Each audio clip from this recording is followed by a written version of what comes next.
brûlé. Frère, homme de Dieu, oh, la vie a tout son sens lorsqu'il y a du chaud et du froid.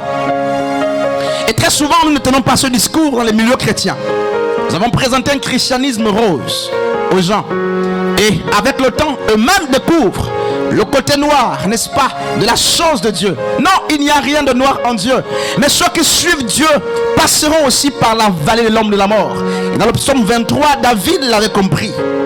David a dit, lorsque je marche, frères et sœurs, quand je marcherai, ou quand je marche dans la vallée de l'ombre de la mort, oh frères et sœurs, David le roi il a reconnu justement que le temps arrive souvent dans nos vies où nous devons faire un tour dans la vallée de l'ombre de la mort. Et chacun de nous peut identifier la vallée de l'ombre de sa mort. Il dit, quand je marche dans la vallée de l'ombre de la mort, s'arrête pas là, je ne crains aucun mal. Néanmoins, il reconnaît qu'il y a un temps où il passe dans la vallée de l'ombre de la mort en tant que serviteur de Dieu. Ça ne veut pas dire que Dieu t'a abandonné.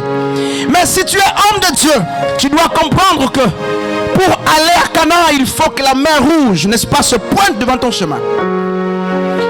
Et ce discours a disparu. Les chrétiens justement veulent vivre le lait et le miel de Canaan, qui est une métaphore. Mais en vérité, même à Canaan il y avait la maladie, même à Canaan il y avait la mort, même à Canaan il y avait les stériles, même à Canaan il y avait le chômage. Un Canaan idéaliste, nous n'en voulons pas. Nous voulons dire au peuple de Dieu, frères et sœurs, que ce n'est pas parce que tu es dans l'ombre de la mort que le Seigneur t'a quitté. Ce n'est pas parce qu'il semble que tout autour de toi va mal. Il semble qu'autour de toi, ce que tu as commencé à bâtir est en train de s'ébranler. Il semble que les études n'avancent plus. Il semble que le foyer n'avance plus. Il semble que les projets ne font plus mouche. Très souvent, lorsque ces moments arrivent, les grandes questions qu'on ne s'est jamais posées se soulèvent dans nos têtes. Et beaucoup se disent, mais où es-tu, Seigneur? Père, où es-tu? Rappelez-vous, je vais lire un texte, un seul texte, n'est-ce pas? Un seul texte. Juge 16, à partir du verset 22. Je ne vous ai pas de détails. Il s'agit de Samson, le fils de Manoach. Pendant que les hommes se moquaient, se réunissaient pour se moquer de Samson. Mais où est passé ton ministère? Où est passé ton ministère, ton onction, ton feu? N'est-ce pas, parce qu'il était chauve maintenant. Enfin, il n'y avait plus rien sur la tête. La gloire, les cheveux, c'est la gloire de Dieu, c'est la puissance de Dieu. Et la chevelure a été coupée. Et beaucoup parmi nous justement ont perdu cette gloire-là. Beaucoup ont perdu cette chevelure. À cause de quoi? Peut-être que tu as fléchi. Peut-être qu'il y a eu, n'est-ce pas, quelque chose qui est rentré. Mais tu as perdu les cheveux. Ce qui faisait ta fierté, ta gloire, ta force, tu l'as perdu. Et autour de toi, les acclamations se sont transformées en moquerie. Frères et sœurs, la joie s'est transformée en larmes et en détresse. Le sourire s'est éteint de ton visage. Il semble que l'obscurité t'a gagné. Pourquoi? La chevelure a été coupée. Je vais dire à quelqu'un, n'est-ce pas, aujourd'hui, avant de finir, que l'énigme de Samson, très riche en enseignement, nous dit, homme et femme de Dieu, que Samson était un enfant consacré depuis le ventre de sa mère comme Jérémie. Donc c'était un eunuque. Pas un homme que les hommes ont fabriqué. Pas un homme que l'église a fabriqué. Ce n'était pas un apôtre envoyé par l'église. Un homme mis à part par Dieu lui-même. Il y a trois types d'hommes. Ceux qui s'improvisent, ceux qui sont mis à part par les hommes. Il y a aussi les eunuques que Dieu a préparés depuis son ventre. Et Samson fait partie des hommes qu'il a préparés. Dieu a préparé depuis son ventre. Et tout homme que Dieu a préparé depuis le ventre est comme une plante plantée, n'est-ce pas, auprès d'un courant d'eau. Même si vous coupez, hommes et femmes de Dieu, frères et sœurs, parce que la plante se trouve près d'un courant d'eau, quel que soit les mandements, quel que soit ce que les hommes feront, elle pousse. Et il a dit, frères et sœurs, alors que les larmes couvraient le visage de Samson, oh, je crois que dans son cœur, il a parlé comme Moïse dans Exode chapitre 38 à partir du verset 18. Seigneur, fais-moi voir ta gloire. Ce chant passait et Dieu me parlait dans le cœur. Il faut que quelqu'un n'est-ce pas, disent à Dieu, fais-moi voir ta gloire. Moïse avait déjà vu Dieu à l'œuvre, mais ce jour-là, il va désirer plus. Père, fais-moi voir. Lorsque tu ne parles plus ce langage, ce que tu es devenu autosuffisant, et tu as fait de Dieu ton serviteur, ou Dieu est devenu à ton image. Nous voulons, n'est-ce pas, parler le même langage que Moïse. Père, fais-moi voir ta gloire. Alors que le monde autour de moi se moque de moi, alors que les pasteurs se moquent, la famille se moque, les amis se moquent, les collègues se moquent. Non, non, non, Père, je ne réponds pas aux insultes, je ne réponds pas à la moquerie, mais je m'adresse à Dieu et je lui dis, Père, fais-moi voir ta gloire. Les Philistins se moquaient d'Israël et se moquaient en particulier de Samson, mais dans son cœur, il murmurait et il disait, Père, fais-moi voir ta gloire. Seigneur, fais-moi voir ta gloire. Et les Philistins étaient devant. Personne n'est mort. Il arrive que Dieu permette, n'est-ce pas, que les gens se moquent devant toi, devant toi. Dieu facilite cette moquerie. Mais sache, homme de Dieu, femme de Dieu, que les mêmes qui se moquent, Dieu permet qu'ils soient en vie parce qu'ils doivent témoigner du rayonnement de Dieu dans ta vie. Qui est ton Philistin? Et qu'est-ce que tu as perdu? Samson, c'était les cheveux. Et qu'est-ce que tu as perdu? Homme de Dieu, qu'est-ce que tu as perdu pendant qu'il se moquait? C'est pourquoi Paul a compris. Paul dit, dans ma faiblesse, c'est là que le Seigneur accomplit, n'est-ce pas, sa puissance. Il ne dit pas que c'est dans ma faiblesse ou dans ma force que Dieu accomplit sa puissance. Il dit, quand je suis faible, c'est-à-dire je n'ai plus de moyens, je n'ai plus de force de prier, je me sens abandonné, aucune voix, c'est là, c'est ce que Dieu attend. Le problème avec nous, c'est que nous ne sommes pas faibles. Le problème avec nous, c'est que personne n'est faible et personne ne veut avouer sa faiblesse devant Dieu. Paul dit, dans ma faiblesse, Dieu accomplit. La puissance de Dieu arrive à sa forme pleine lorsque l'homme dit, Seigneur, je n'en peux plus. Je n'ai plus de force, je suis faible. Prends le relais. Et Samson a dû faire cette prière alors qu'il est enchaîné. Père, fais-moi voir ta gloire. Et la Bible dit, oh frère, je suis en train de finir, que les cheveux de Samson ont repoussé. Qu'est-ce que tu as perdu? En vérité, c'est le respect, c'est l'honneur, c'est l'emploi, l'autorité, le ministère. En vérité, si tu es loin de Dieu, il y a un temps où les cheveux sont rasés, mais parce que tu es l'eunuque de Dieu, le temps vient où les cheveux pousseront, de sorte que les hommes qui ont vu ta honte voient également ton élévation, de sorte que les hommes qui ont vu comment tu étais rabaissé voient comment Dieu t'élève. Et la Bible dit que alors que Samson était là, homme de Dieu, pour finir, oh pardonne-moi ça frère, alors que Samson était là, je veux dire à quelqu'un, n'est-ce pas, que ce ne sont pas tous les cheveux qu'on pousse, qu'on coupe et qui ne repoussent pas. Ce n'est pas, frères et sœurs, tous les hommes qu'on touche. Pourquoi? Il y a les eunuques de Dieu, les ouins de Dieu, la prunelle de l'œil de Dieu, qu'il ne faut pas toucher. Tu es en train de vivre la vallée de l'homme de la mort. Et je voudrais que pendant que je parle, que tu identifies ta vallée, que tu identifies ce qu'on a coupé en toi et qui aujourd'hui explique ta honte, n'est-ce pas, ta souffrance, et tu sais ce qui te fait mal. Je veux que tu comprennes justement que le Seigneur restaure les choses. Et Israël, alors que les cheveux de Samson étaient en train de repousser, Israël voyait sa restauration. Jeune femme, jeune homme, père, chère mère, très longtemps tu t'es appuyé sur les hommes. Très longtemps tu as cherché le secours auprès des hommes. Non, Manoach a cherché dans leur stérilité le secours auprès de Dieu. Et lorsque la honte est arrivée en Israël, Samson n'a pas regardé aux hommes. Pourquoi? Parce que malheur à celui qui se confie aux hommes. Samson s'est confié à son propriétaire, à son père, à Dieu lui-même. Et c'est là que Dieu a restauré la vie de Samson. Oh frère, je vois le Seigneur faire pousser ce qui était coupé. C'est l'emploi que tu as perdu. Oh frère et soeur, je dis toi qu'un frère il y a quelques jours, et je disais aux frères, le mariage est acclamé par les hommes. Le travail est digne et acclamé par les hommes. Mais laisse-moi te dire que tu peux être en mariage, être en prison. Laisse-moi te dire que tu peux avoir un emploi qui te tient captif. En vérité, la famille réjouit le cœur de Dieu. Mais laisse-moi te dire que tu peux être en famille, mais esclave. Et lorsque tu perds la famille, les hommes se moqueront et tu auras mal. Oui, ça c'est l'analogie des hommes. Mais si ta famille, n'est-ce pas, est un lien pour toi, je ne dis pas qu'il faut fuir la famille. Si ton emploi, n'est-ce pas, plutôt que de te faire épanouir, te tient captif. Si ton foyer, plutôt que de te faire épanouir, te tient captif. Ta compagnie te tient captif. C'est un poison. Et si Dieu permet que tu perds un emploi, homme et femme de Dieu, qui pour toi ne favorisait pas l'épanouissement, mais était une forme d'esclavage, sache que Dieu t'amène quelque part.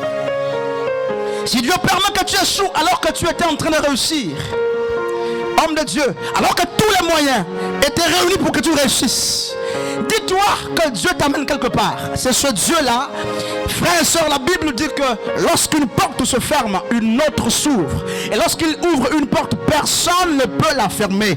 Personne ne peut la fermer. Et nous sommes à ce temps, frères et sœurs, où l'émondement est arrivé, où les cheveux ont été coupés, où les gens se sont moqués de nous. Mais le Seigneur nous dit, n'est-ce pas, qu'il restaure ta famille. Le Seigneur te dit qu'il te restaure ton ministère.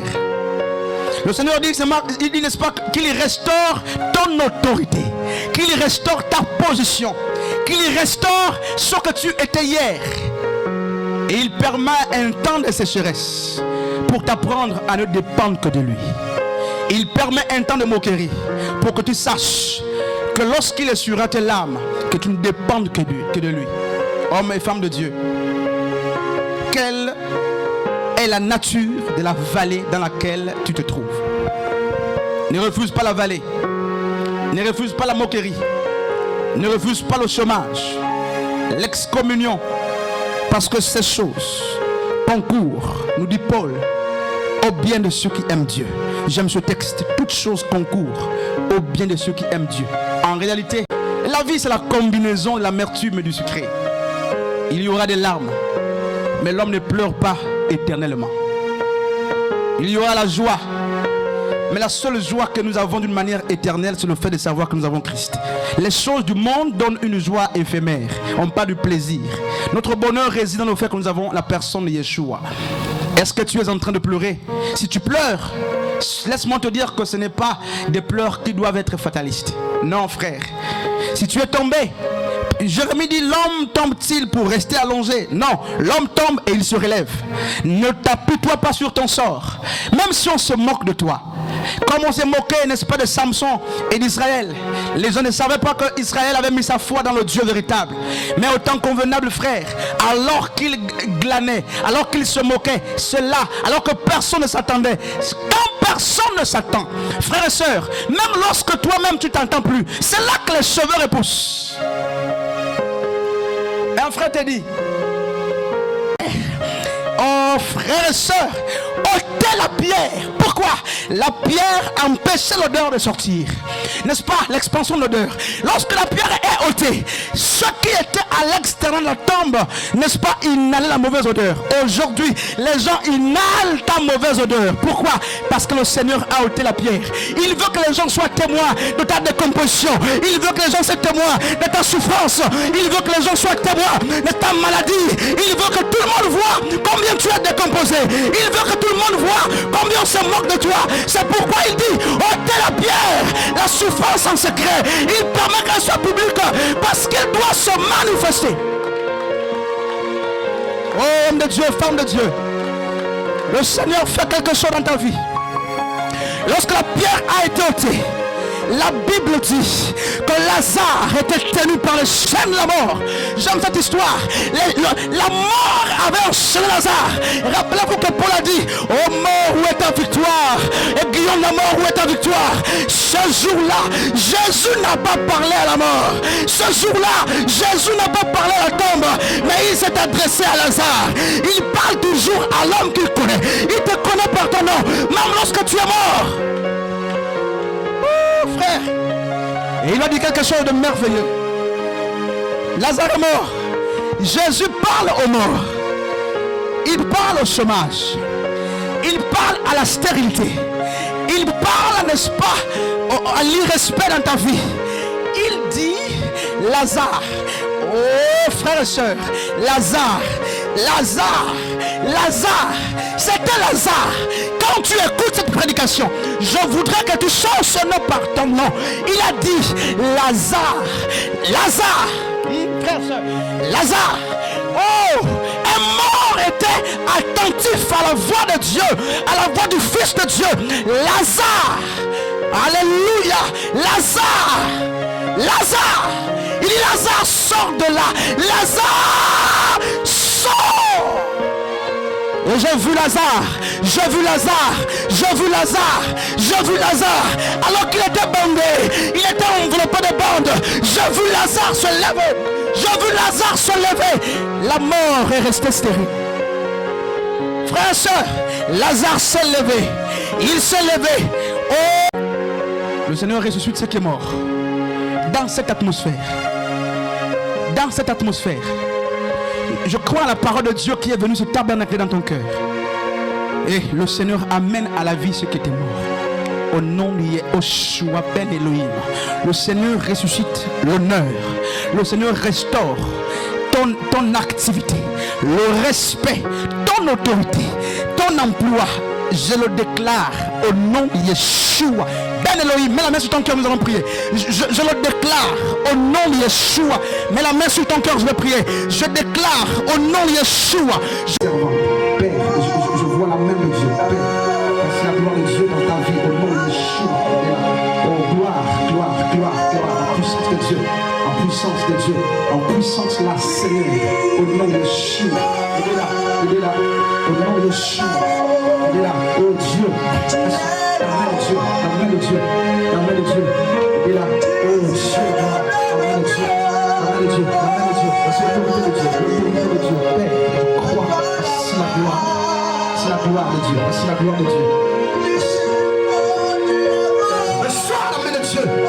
Oh, qu'est-ce qui s'est éteint? Est-ce que c'est le ministère d'intercession? Qu'est-ce qui s'est éteint ici, là? Rallume la flamme au nom de Yeshua. Alléluia. Oh, Père. Seigneur, voici les inquiétudes, la peur, le stress, la peur. Je prie dans le nom de Yeshua. Oh Seigneur, je prie dans le nom de Yeshua Ben Elohim. Père, un symbole, ce n'est qu'un symbole. Je prie afin que ce qu'elle montre soit restauré en elle, oh Père. Restaurer en elle au nom de Jésus. Père, l'accompagne, le signe de Dieu. Oh Esprit de vie, le signe de Dieu. Seigneur, voici cet ouvrier. Je prie aussi pour lui au nom de Yeshua.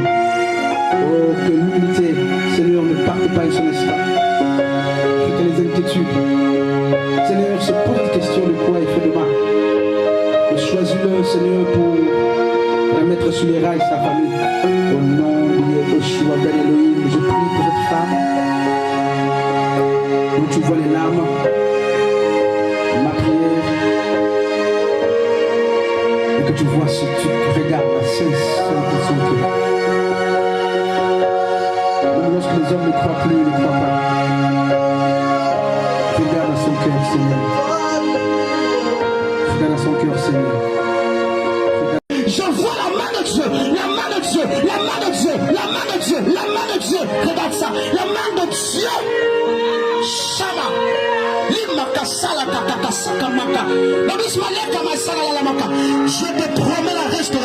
Je te promets la restauration. La moquerie est transformée en joie. Les hommes qui se moquaient vont observer comment le Seigneur fera germer en toi ce qui est péri.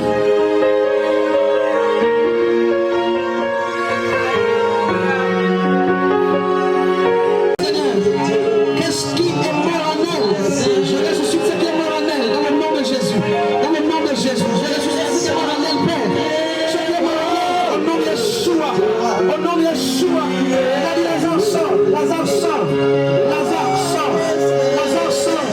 Personne